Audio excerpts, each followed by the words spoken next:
This program was first broadcast on Canterbury's access media station, Plains FM, and was made with the assistance of New Zealand On Air.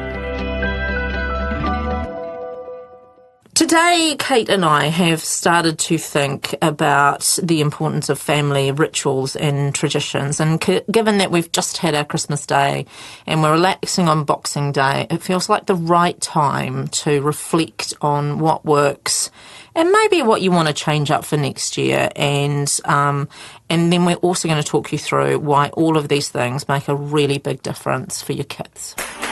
Thanks for joining us for Being Real Parents with me, Anna, and my colleague and buddy, Kate. We work in the parenting space. And it's here where we'll talk about our worlds as parents, the good, the not so good, and the hilarious, and mix this with what we know about behaviour and psychology. So we want to talk about, not just Christmas, but any kind of family rituals. Traditions. Yeah, all that good stuff. They might not be family, they might be cultural, they might be religious traditions that you follow. Yeah. They're pretty special, hey. I love the idea of them. I'm quite bad at putting them into place. Have you... Some of my rituals and traditions, I didn't kind of know were rituals and traditions until you step outside of that, hey? Yeah, and I think that's often around, like, culture as well, hey? People will say, I've heard people be like, I don't really have a culture. You're like, well, you do have some sort of culture. There are things that you obviously do. Yeah. So I think that's all part of it, hey, is that actually we do lots of these traditions and rituals without even knowing that they are part of us. Not everyone does them. No. And interestingly, they don't have to be huge things. They don't have to be the Christmas Day dinner with the extended whānau, and they could actually just be that cute little thing that you do at bedtime with your kids. Yeah, for sure. Every day. Little moments, hey? Yeah, that's right. And they might, I kind of like that they might have been created by you, as new things, which, can include things like words and stuff like that. Like in our family now, we never say the word barking, we always say woofing, because one of our children, I don't even remember who it was, talked about why are the dogs woofing, and so it's just become this thing. Yeah, that's cool. I love those little ones. Yeah, but then there's also the stuff that I know has been passed on generationally for us as well. Yeah. I guess when I say I'm not very good at putting them in place, obviously we have all of those little things that we just do. Sometimes I hear of other ones and things that people do, and I'm like, I love that. And then there's like almost this pressure to somehow get that in there somewhere. Yeah. So fitting it in, finding the space for it, or making it as cool as what they're doing, sort of thing. Yeah. And then you're just like, it's too hard. Yeah. I'm out. Yeah, that's absolutely right, isn't it? And I think that that's a really good point, isn't it? Because, we create these traditions and little rituals and habits inside of our family because they are for and about us. And so picking up other people's stuff doesn't always fit that well, does it? They're the things that make our family special. And they're also the things that sometimes when people enter your family, they don't understand. Yeah, that is so true. And sometimes those things just happen naturally, don't they? Like, they're not like, that sounds really cool, I'm going to try it. And that's where I'm going wrong. Yeah, I'm good.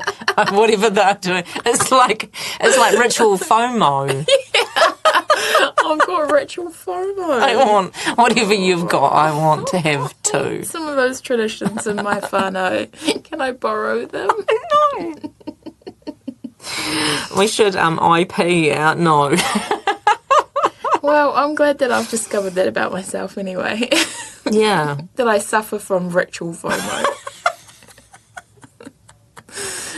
I do think that we do that a bit, but it's okay to pick, honestly, I shouldn't say that it's not okay to pick up other people's, because somehow it happened, somehow we, adopted that, and generally our bigger traditions come from, they've been completely created for us. Yeah. Like giving presents at Christmas time, Yeah. Any family that's doing that didn't make it up themselves. No, that's so true. But I guess it's around the pressure of them, isn't it? Like, it feels nicer if they happen kind of more organically. Yeah. Or they fit in with our whānau more than trying to force the situation to happen. Quite. Yeah, quite. Because I think that's what makes them truly meaningful and special, hey? Yeah, definitely. That there's a place for them and that they do fit within our values and our morals and what feels okay for us. And also sort of create a sense of fun as well. Mm-hmm. One of our, family rituals that I was reflecting on is the way that we play Monopoly compared to other families. I'm intrigued. Well, we didn't know that we played it differently because we never, ever read the rules, because we assumed that we knew how to play Monopoly when we got to adulthood and had children of our own that wanted to play it. Yeah. And then I realised I realised that I was sharing this experience with somebody else who had quite different rules. So one of ours is if you have to pay tax or whatever, it always goes into free parking. And so if you land on free parking, you get all the money. Yeah. Is that what you do? Yeah. Well, not everyone does. Oh, okay. Yeah, and so that's caused, issues. conflict. Yeah. Yeah. Especially in a serious game like Monopoly. Yeah, well, you do want to avoid the board flip, don't you? Yeah. 100%. Oh, good, I'm playing. Well, your family and my family can get together and play Monopoly. We can play Monopoly together. Yeah. That's good to know. Yeah, it is. Whenever that opportunity is going to arise. I know, at work next week. Yeah, cool. But I suppose the other thing that we need to probably talk about here, more than what those family rituals are, is the importance of them for our kids in terms of supporting their well-being. Yeah, definitely. You're listening to Being Real Parents with Kate and Anna on Plains FM 96.9. Cool. So the importance of having these traditions and rituals in place for our whānau and for our tamariki. Yeah, because what we know about culture, sense of identity, pride in who we are, and our, whakapapa or, again, culture, I guess, is that it supports our kids. It's sort of foundational in terms of supporting their emotional development, if you like. For sure. Which I think is really beautiful. Like, it's kind of like we've got to know who we are, and we've got to know that who we are is cool and important. Yeah. So it creates that sense of security and that sense of belonging, hey? Yeah. Which is huge for our well-being. Yeah, I know, it is huge, isn't it? And we often don't think about that, very carefully. I mean, I'm always envious of families that speak another language, for example, and have, traditions and customs that, match that culture. Yeah. And how special that is, Yeah. And using those traditions is an amazing place to pass on that culture, hey? Like passing it on in a really beautiful way. Especially if it's a minority, and it will be in New Zealand, beyond English. And, especially important here to keep that alive. So that your kids know it, understand it's who they are, and feel proud of it too. Yeah. How awesome, hey, for them to have that. I also think it really links back to play, and you know how much we love play. We do. We always talk about play. Is there a podcast where we don't talk about play? No.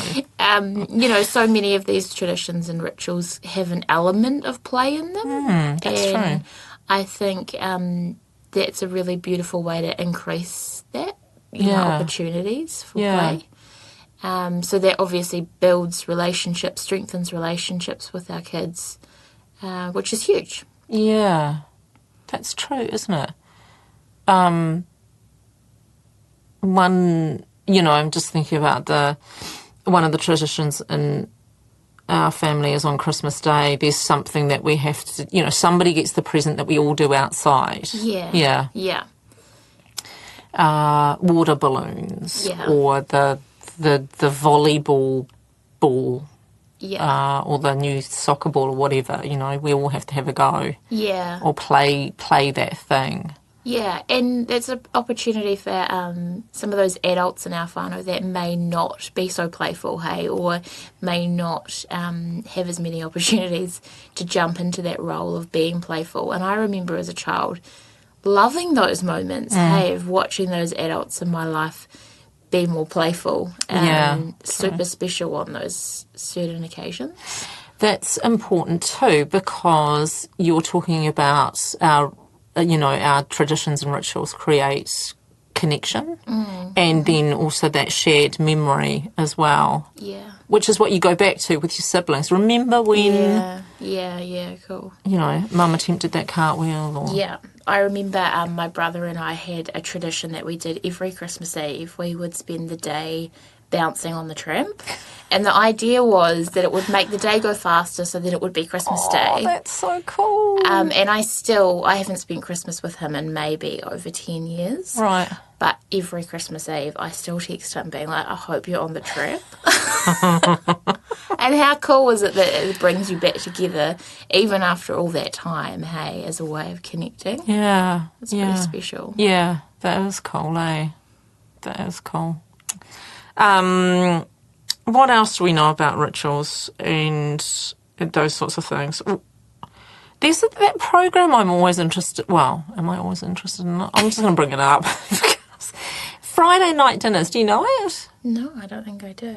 Yeah, I don't know how I stumbled across it. It's a British program, and basically it's about two boys, kind of adult boys, maybe in their 20s, late 20s, and clearly it's called Friday night dinners because they always go back home to their parents for a Friday night dinner. Mm-hmm. And it's, they're not always the kindest to each other. Because, it's a television program, and otherwise we wouldn't watch it if it was a Friday night dinner. Like at my place. Needs to be a bit spicy. Yeah, quite. But again, it's that thing of, they've created a TV program around a complete family ritual. Yeah. And it's interesting, isn't it? Because every Christmas, thanks to the Northern Hemisphere where they're watching TV on Christmas Day, we get new episodes of Christmas, again, a family tradition for many households. Yeah. The Christmas version where they're all, swapping presents and something's going wrong. Amazing. I feel like I need to watch this. I don't know if you do, but it's just interesting that it's that familiarity, isn't it? Yeah. And then the other thing for kids, going back to that, sorry, I got distracted, that they are the coolest things that we can come back to when things are unfamiliar. Yeah. So if you're about to head camping, for example, and you're worried about your kids going to sleep in a tent and all that kind of thing, just follow the same kind of routine, pattern, ritual habits that you do at home. So read the story in their bed or, Yeah, it keeps it familiar. Hey? Yeah. That also reminds me of when children, this is slightly different, but if children are going between homes, so they might be going in between parents, and having some traditions or rituals when the child returns back to your home, so that kind of gets them back into the space of, okay, I'm here now, that familiarity again, helps them to settle, those sorts of things. Yeah, that's cute. So having those spaces where it can support them to be back in their space, hey? Yeah. that's a really nice example of how they can provide that sort of sense of safety and predictability, hey? Yeah. And even in those really uncertain or challenging times, like, when they're transitioning after the family separation or when, moving house, for example, Yep. coming back to those things will really support our kids to feel safe and okay. And, yeah. Yeah. Yeah. It's normally when the routines are out the window that we see it in our kids, eh? We see that our children tell us that through their behaviour. This is unfamiliar to me, and don't know I what's will going let you on. know unfamiliar. I'll do unfamiliar behaviour. Yeah. Fun. Yeah. And often when we might be feeling a little bit anxious or unsure ourselves as well, and our kids pick up on that too. So it might be something really nice for us too to do. That actually calms us as parents as well. Yeah. Brings us back to like, okay, this is, something fun or something calming. I don't know, even as simple as watching a movie or, something. It doesn't need to be a huge thing. Yeah. Yeah, often people have that time where they watch TV together at the end of the day before the stories and bedtime stuff, blah, blah, blah. Really nice. That'll be remembered. Yeah. Yeah. Yeah, so there's those big events, hey, like we've kind of talked about Christmas and birthdays and those big kind of times, but actually just those little moments that potentially happen every day. Yeah, ordinary. Yeah. Often around Kai, too. Yeah, for sure. Yeah. The where you are placed in that. So where you sit, where you have your tea, the conversations. Sometimes, people have a kind of ritual of tell me one good, great thing that happened today. Yeah. Yeah. All those things create that security for our kids, eh? Yeah.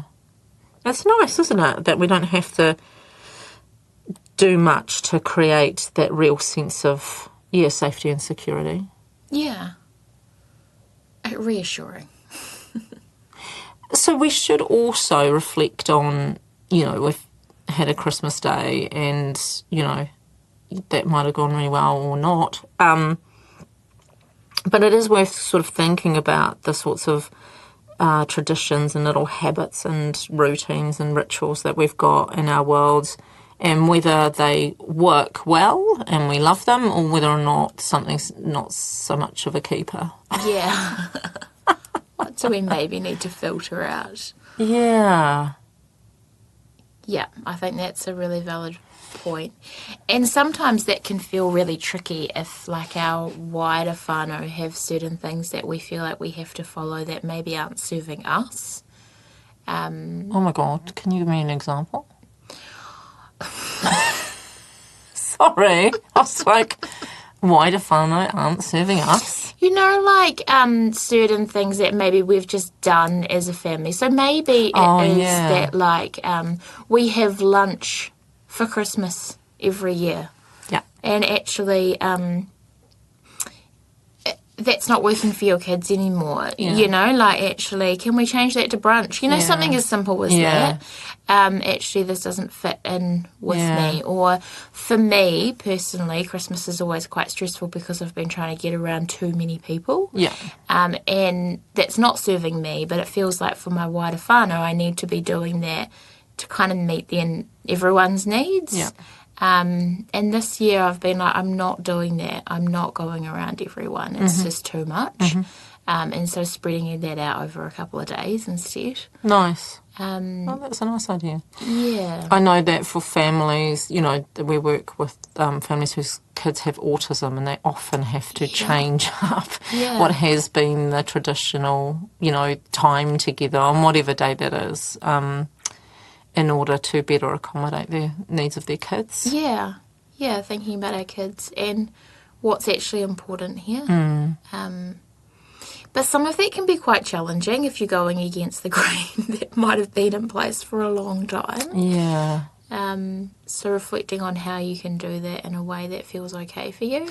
Yeah, or also reflecting on how we can support people who might need that inside of our own families and giving up our own sort of expectations too. Yeah. Yeah. Yeah, for sure. Yeah. And that's not even just Christmas, is it? It can be other events or, maybe it's that you go have a family roast every Sunday together or something, and actually that timing's not working anymore for you. Yeah. So thinking about how you can do that, but maybe keeping, part of it there alive still. Yeah. Yeah. Yeah, that's a really good point. Yeah. Or it might be, just thinking outside of events that you don't have tea at the table and it's something that you've really wanted to do, but you're quite busy and, the kids really love their tablets. And, I get it, totally get it. So you might to kind of change that up. Actually, that's an interesting point. How do you start that? How do you decide, do you know what, I'm going to change some things up? Just one thing. Please just do one Just one thing. One thing. Sometimes that's just that honest conversation, though. Hey, this isn't working for me. I'm struggling with this. Yeah. How could we change this so that still feels okay for other people? Yeah. Yeah, I miss you guys at dinner time. When I was growing up, we always shared tea at the table. I'd really like to bring that back. Yeah. Yeah.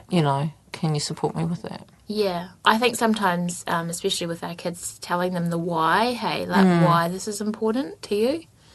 And maybe talking to them about how it could be fun for them too. Like, what part of it could we do to make this fun? And often we've given up that stuff because it's been really tough in the past. Yeah. Yep. And so, just know that our kids are a bit older now, or, they might understand the why a bit more, or that we just have to give up that it's going to be a perfect evening meal each night. Yeah.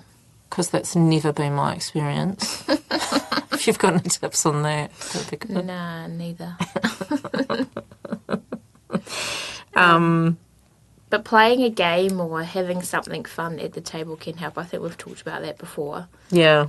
I actually got this from a family that I worked with. They did, and my husband hates me for it because I've introduced it at our dinner table. Good. But it's the acting out an animal, and the rest of the family have to guess what the animal is. And my daughter now loves this game, and of course wants to play it every night. Nice. But it is fun. Yeah. Well, it can be fun. Yeah. And if they're sitting at the table eating something, job done. Yeah, for sure. Yeah. Yeah, so it might look like that for a year.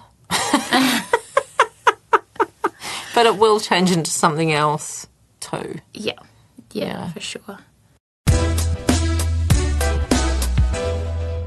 So for our 3 top tips today, number 1, thinking about our traditions and our rituals and how they support our children and ourselves. So thinking about how that creates that sense of security and belonging, which is super important for our well-being. Number 2, come back to these traditions and rituals when we're going through transition times or when things are different to the norm, or maybe things are feeling difficult. It's something nice for us to come back to. Number 3, reflect on what is or potentially isn't working within these traditions, and don't be afraid to change these things up. A happy new ritual is better than a miserable old one. We have been asked many times how our parents can work with us. And so if you'd like to work with us, there's easy. You can either do that through one-on-one coaching with us, but better still, we do have an online parenting course, 4 weeks, where we take you through our best tips about parenting, and including all the research that we love to back that up. That course is called Parenting at Your Best, and if you're interested in joining us for that, just email me, anna@realparents.org. I'd love to hear from you. Awesome. Thanks for being with us today. We hope you've learned that while parenting is challenging sometimes, that's totally normal. It's been fun having you with us. Keep being amazing. Bye!